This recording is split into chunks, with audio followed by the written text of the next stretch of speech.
లక్షల్లో ఎర్న్ చేస్తున్న వాళ్ళు కూడా వాళ్ళు ఎక్స్పెక్ట్ చేసినంత రిచ్ అవ్వలేదు అని ఫీల్ అవుతున్నారు.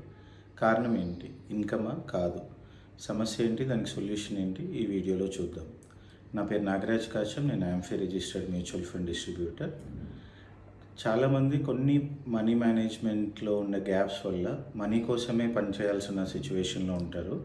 వాళ్ళు ఎంత ఎర్న్ చేసినా ఆ మనీ వాళ్ళ కోసం పనిచేసేటట్టుగా కొంచెం ప్లాన్ చేసుకోవచ్చు. ఇన్కమ్ పెరగగానే జనరల్గా ఏమవుతుంది, అన్నీ అప్గ్రేడ్ అవుతాయి. చుట్టూ ఉన్నవి, మనం ఉండే ఇల్లు, మనం తిరిగే కారు, మనం వెళ్ళే ట్రిప్స్, మనం వాడే ఎలక్ట్రానిక్ గ్యాడ్జెట్స్, ఇవన్నీ అప్గ్రేడ్ అవుతాయి. దీనివల్ల స్పెండింగ్ పెరుగుతుంది, లైఫ్ స్టైల్ అప్గ్రేడ్ అవుతుంది. కానీ ప్రపోర్షనేట్గా ఇన్వెస్ట్మెంట్ కూడా అప్గ్రేడ్ అవుతే మన ఫ్యామిలీ వెల్త్ కూడా అప్గ్రేడ్ అవ్వడానికి చాలా వరకు ఛాన్స్ ఉంటుంది.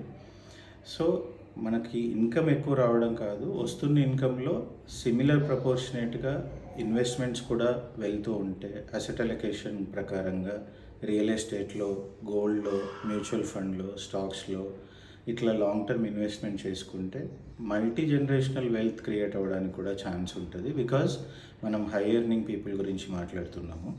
సో మీరు మీ క్యాష్ ఫ్లోస్ని ఎలా మేనేజ్ చేస్తున్నారు, ఇన్వెస్ట్మెంట్స్ పెంచుకుంటున్నారా, అది కామెంట్ చేయండి. మీ ఇన్వెస్ట్మెంట్స్ మంచి సొల్యూషన్ కోసం మమ్మల్ని అప్రోచ్ అవ్వండి. అట్లాగే మా ఛానల్ని కూడా ఫాలో చేయండి. Thank you.